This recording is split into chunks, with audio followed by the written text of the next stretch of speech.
గత 5 సంవత్సరాల్లో మతాన్ని పెంపొందించారని చెప్తారు. దాని గురించి ఏం చెప్తారు? ఏ మతాన్నండి? క్రిస్టియానిటీని. క్రిస్టియానిటీ ఎందుకు మతాన్ని పెంపొందించడం ఏంటి సార్? మతాన్ని పెంపొందించారు.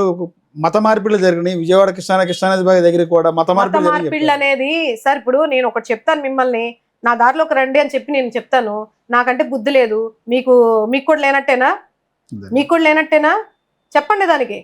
మత మార్పులు జరిగాయంటే ఇప్పుడు నేను తీసుకొస్తాను, ఫలానా అని చెప్తాను, ఫలానా చేయండి అని నాకు నచ్చిన విధంగా, నాకు నమ్మకం ఉన్నది, నాకు విశ్వాసం ఉన్నది. గత 5 సంవత్సరాల్లో హిందువుల మీద దాడులు జరిగినాయి, గుడులు విధ్వంసం చేశారు, హిందువుల మీద దాడులు జరిగినాయి, రాముడు తలకాయ కూడా బొమ్మాయిగా అని చెప్పి అన్నారు, ఆ నాయకుడు అని చెప్పి అంటారు. సార్ దాదాపు చంద్రబాబు నాయుడు గారి హయాంలో ఉన్నప్పుడు రోడ్లు విస్తీర్ణని చెప్పేసి విజయవాడలోని ఎన్ని గుళ్ళు నాశనం చేశారో మీకు తెలియదా? అది మీకు తెలియని విషయమా? 2014లో కానీ అంతకు ముందు కానీ ఎన్ని గుళ్ళు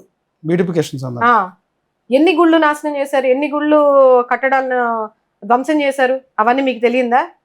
ఎక్కడో ఏదో జరిగి వీళ్ళు కల్పించి జగన్మోహన్ రెడ్డి చేశారని చెప్పేసి మాట్లాడారు. జగన్మోహన్ రెడ్డి గారు ఆయన క్రిస్టియన్ గా పుట్టలేదు, ఆయన ఒక హిందూగా ఉన్నారు. నమ్మకాన్ని బట్టి అది వ్యక్తిగత విషయం, మనం నమ్ముకుంటాం, ఎవరి వాళ్ళ వ్యక్తిగత విషయాలు వాళ్ళకుంటాయి. అలా అని పక్కన వాళ్ళని అవమానించి దారుణంగా అవహేళన చేయట్లేదు కదా వీళ్ళలాగా. ఇప్పుడు